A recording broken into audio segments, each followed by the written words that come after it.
بسم الله الرحمن الرحیم. لومړی ټولو ته سلامونه وړاندې کوم. هیله ده چې جوړ او روغ به یاست، کارونه مو په خیر روان وي. بخښنه درڅخه غواړم، د یو لړ مصروفیاتو په خاطر سره مې د څو ورځې تقریبا کېږي چې ویډیو مې نه ده درته اپلوډ کړې. راځو د خپل درس په ادامه سره بیا هم ستاسو په خدمت کې یم. انشاءالله کرار به سره ځو. زما مصروفیتونو ته به هم ګورئ، د خیره په نظر کې به یې نیسئ. خامخا انسان دی، مصروفیتونه لري. لکه څنګه چې مې په تېر درس کې پر فورم باندې بحث کړی و، د فورم پیژندګلوي وه. هغه د فورم کامپونینټس یا اجزاوې وې چې هغه ته د فورم کنټرول ویل کېدله. 22 ډوله موږ درلودل. بیا هم د هغه په ادامه سره راځو. لومړی خپل پروګرام راخلاصوو، ایم ایس اکسس پروګرام راخلاصوو. کله چې مې راخلاص کړئ، د اکسس د پروګرام د خلاصېدو سره به یو نوی ډیټابیس کریټ کړو یا به یې جوړ کړو. لومړی موږ په کریټ کې ټیبل وویله، کویریانې مو وویلې، فورم ساده فورم یې ووایي چې سمپل فورم باله، یعنې 9 ډوله وو که 8 ډوله فورمونه موږ درلودو. پر دې مې هم بحث وکړي. د هغه څخه وروسته موږ فورم ډیزاین لرو. سمپل فورم یا فورم د دې دپاره کارول کېدی چې کله موږ یو ټیبل درلودی، د هغه ټیبل څخه موږ ته فورم جوړېدی بس. خو فورم ډیزاین بیا د چی دپاره کارول کېږي؟ وای کریټ ا نیو بلانک فورم ان ډیزاین ویو. وای یو خالي فورم په ډیزاین بڼه باندې جوړ کړه. ان ډیزاین ویو، په ډیزاین ویو کې یا په ډیزاین بڼه کې یو کان میک اډوانس ډیزاین. ګورل د تشریح ستا یو کان میک اډوانس ډیزاین چینجز ټو فورمز such adding custom controls, typing and writing codes. یعنی په ډیزاین ویو کې ته کولی سې چې خپله کنټرول جوړ کړې او هغه ته بیا څه شي ولیکې؟ کوډ ولیکې. کنټرول خو موږ وویله چې 22 ډوله کنټرول موږ درلودل، لکه بټنې وې، لیبلونه وو، لینک وو، هایپر لینک وو، چش بلای بتر. نو موږ نن راځو پر فورم ډیزاین باندې. لومړی بحث مې فورم ډیزاین دی، دوهم بحث مې دی بیا کلي ورته جوړول دي یا بټنې جوړول دي، هغه ته کوډ کول دي. هغه بټنې وو کوډ کول دي، ټولو ته کنټرول ویل کېږي. په دې خاطر کنټرول ورته ویل کېږي چې زموږ فورم په کنټرولېږي. د هر څخه مخکې موږ باید یو چش ولرو، ټیبل ولرو. آی ډي لرم په اوټ نمبر کې لرم، او نیم لرم په چش کې په شارټ ټکس کې، جاب لرم په شارټ ټکس کې، سالري لرم په چش کې په کرنسي کې، او همدارنګه فرض که ډیټ لرم په وخت کې، په ډیټ کې. کنټرول ډبلیو یس یا که دلته به ورته ولیکم چې سټوډنټ ټیبل، یعنې سټوډنټ جدول موږ لرو، پرایمري کې هم لري. دا د یو ټیبل موږ جوړ کړي. څنګه چې به مې دا انتخاب کړي، په کریټ کې به مې پر فورم باندې کلیک وکړي، یوازې د دغه مطابق فورم به موږ ته جوړ شو. خو نن موږ هغسې نه کوو، ټیبل انتخابوو، راځو پر فورم ډیزاین باندې کلیک کوو. کله چې مې پر فورم ډیزاین کلیک وکړي، موږ ته یو خالي صفحه یا پیج، بلانک پیج راخلاصېږي. څنګه چې مو مخکې وویلی چې کنټرول رایټینګ، یعنې په ډیزاین ویو کې کنټرول ورته کوډ ورته رایټینګ کېږي. کنټرول دا دې ټولو 22 ډوله ورسره رالو. دلته موږ څو ډوله لرو؟ 1 2 3 4 5 6 7 8 9 10 11 12 13 14 15 16 17 18 19 20 21 22 23 ډوله دې کسر کې 23 ډوله کنټرول موږ لرو. او دا کنټرول د فورم دی، په دې خاطر د فورم بولي چې زموږ فورم د دې په واسطه کنټرولېږي. لومړی موږ دلته چې لرو ټکس باکس لرو. ټکس باکس د دې لپاره کارول کېږي چې کله موږ فورم باندې کار کوو، په هغه کې یو میسج یا کمنټ لیکو، نو د دې لپاره کارول کېږي. او دوهم بیا موږ لیبل لرو. لیبل بیا د دې لپاره کارول کېږي چې زموږ فورم ته یو اضافه ډیزاین ورکړي یا یو نښه ورکړي. فرض که راځو موږ لومړی د هر څخه مخکې د دې جدول څخه فورم جوړوو. یو شی بل په یاد ولرئ، دغه جدول دغه فورم د چیش دپاره دی. فورم یې ولر کله چې جدول لرو. همیشه په ډیټابیس کې د فورم څخه استفاده کېږي. که چېرې تاسو چاته ډیټابیس جوړوئ، تاسو به نه ورته وایئ چې ما دا د ټیبل جوړ کړی دی، ته راسه په ټیبل کې انټري کوه. یا همیشه انټري او یوزر ته چې ورکول کېږي، هغه فورم ورکول کېږي چې ته به په دې فورم کې کار کوې. که پرنټ هم د فورم د لارې به کېږي، که محاسبه هم د فورم د لارې به کېږي، که انالایز هم به د فورم د لارې کېږي، که انټري هم د فورم د لارې کېږي، او که ریپورټ هم به د فورم د لارې کتل کېږي، که پرنټ پیج هم به د فورم د لارې کول کېږي. یعنی یوزر څوک چې استفاده د ډیټابیس سیستم یا منیجمنت سیستم څخه کوي ډیټا منیجمنت سیستم څخه ټول پر فورم باندې ولاړه ده خو ټیبلونه یوازې د اډمین په لاس کې یوازې د ډیټا د سورس په ډول کار کوي یعنی د سرچینې په ډول کار کوي راځو څنګه موږ کولی شو چې دغه فورم اوس خپل ډیزاین ته راولو او ډیزاین ورکړو خپل جدول ته دغه هر څه مخکې باید زه خپل جدول یا خپل فورم په یو نوم ونوموم لومړی راځم دغه ای انتخابوم پر دې ځای باندې خپل جدول ته یو نوم ورلیکم فرض که ورته وایم چې سټوډنټ یا په پښتو ورته لیکم چې د شاګردانو د لیست فورم د سافت فورم د لیست نه د سافت فورم دلته به ورته ولیکم رابسم فورمټ ته به یې راسم یو ځل به د دې څخه ووځم بیرته به ورته راسم دا مابینځ ته راولم او بیا به راسم د دې لیکنې رنګ به تک تور کړم او بیا به راسم اندازه به یې فرض کړه 40 کړم ګوره اوس به راسم دغه بکګراوند به هم ودې دغه ته ورکړم په دې شکل به کړم او رابسم لیکنه به انتخاب کړم بي یا بولډ به کړم او که چیرې راسي دلته یو بل ډول دغه ورته انتخاب کړي فرض کړه په دې شکل اوس بیا سم معلومیږي خو دا بیا باید انډرلاین نه وي داسې لیکنه به ورته انتخاب کړو چې انډرلاین نه وي په دې شکل شاګردانو د سافت فورم که کنټرول ډبلیو دا یس کو دلته ورته ولیکو چې سټوډنټ څه شي دلته ورته لیکم سټوډنټس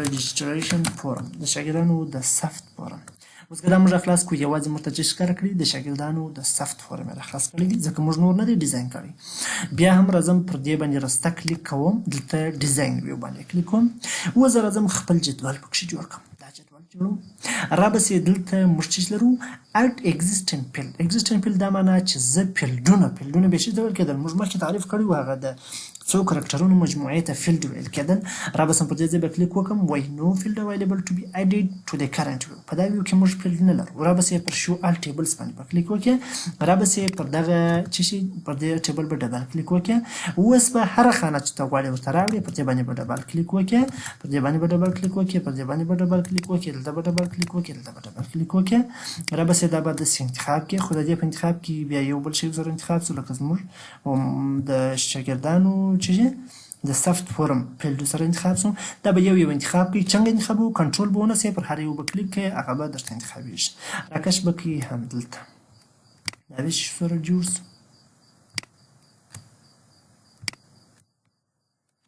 کنټرول زید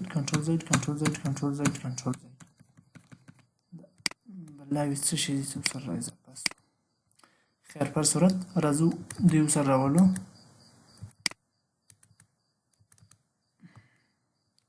لازم دا انتخابوم دا ټول چې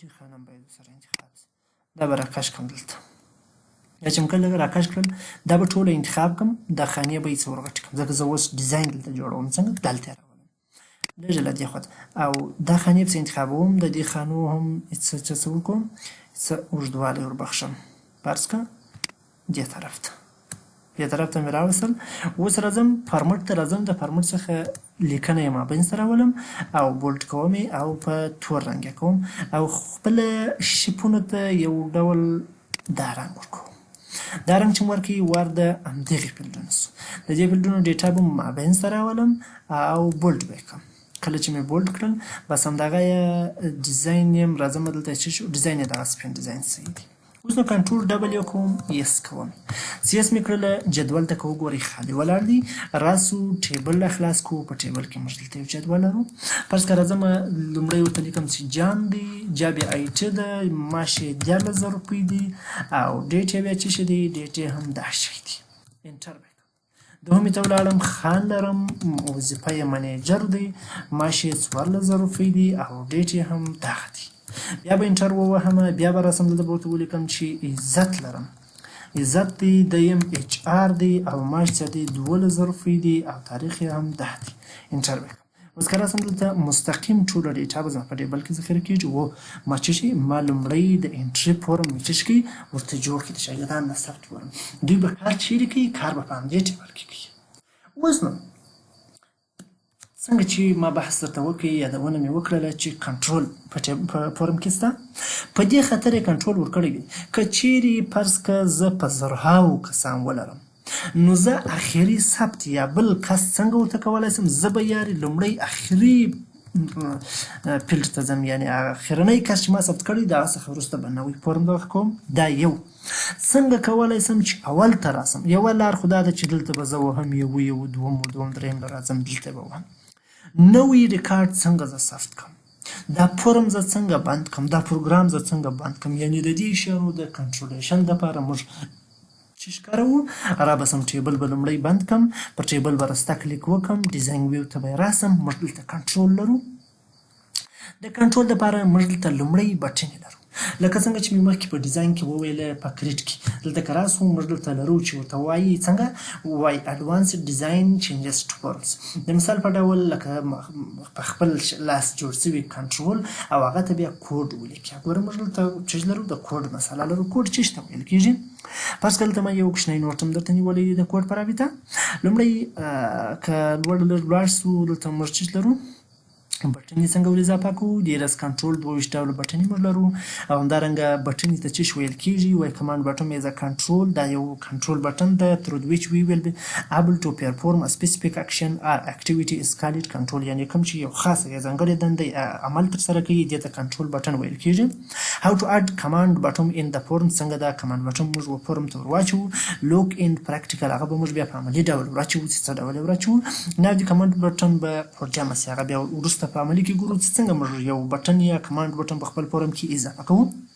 دغه څخه وروسته وایي always remember همیشه په یاد ولرئ and always keep in mind په نظر کې ونیسئ that when you add any control in the forms.